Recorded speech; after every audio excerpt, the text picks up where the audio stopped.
100 টাকা রিচার্জ করলে ব্যবহার করতে পারবেন মাত্র 44 টাকা।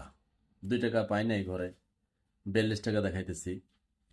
তো নাহিদ ভাই কোনো কিছু করতে পারেননি এখনো পর্যন্ত, মনে হয় না আর পারবে আর কি, সম্ভাবনা একেবারে অতীত, কারণ ওদের সাথে পেরে ওঠাটা মুশকিল। তো ঘটনাটা কি ঘটাচ্ছে, আমরা 100 টাকা রিচার্জ করি, আমাদের আগে যারা দেশ চালিয়েছিল তারা নিত 54.6 পয়সা।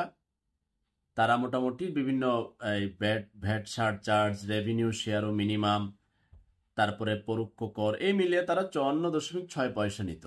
আমাদের নতুন গভর্নমেন্ট কি করছে, সম্পূরক শুল্ক যেখানে 20 ছিল এবার 23% করতে যাচ্ছে। অনুমোদন ভিতরে হয়ে গেছে, প্রজ্ঞাপন জারি হবে। তারা মোটামুটি সবকিছু কেটে নিয়ে এখন তারা আমাদেরকে দিবে 43.70 পয়সা। আমরা 100 টাকা রিচার্জ থেকে ব্যবহার করতে পারবো, বাকি সব টাকা নিয়ে যাবে তাদের বিভিন্ন ধরনের খরচাপাতি। কি কি খরচাপাতি? ভ্যাট ও সার চার্জ 28.1 পয়সা, রেভিনিউ শেয়ার ও মিনিমাম চার্জ 6.1 পয়সা, পরোক্ষ কর 20.4 পয়সা, মোট 54.6 পয়সা তারা নিয়ে যেত।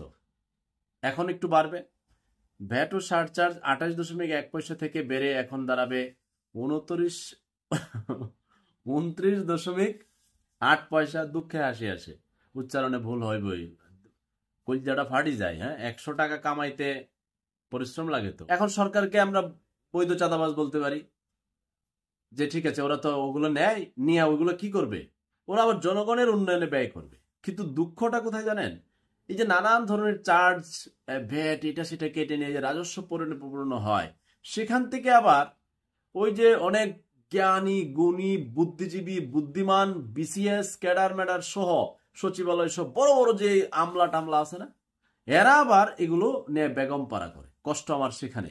তো সরকার যে জনগণের কাছ থেকে বৈধভাবে প্রথম চাঁদাবাজিটা করে, পণ্যের উপরে, মোবাইলের উপরে, মোবাইলের টাকা রিচার্জের উপরে, এটা যদি জনগণের উন্নয়নে ব্যয় হইতো আমি এটাকে চাঁদাবাজি বলতাম না, আমি এটাকে অন্যভাবে বলতাম ঠিক আছে আমাদের টাকা নিয়ে যাচ্ছে, ওরা তো আমাদের কাজে ব্যবহার করছে।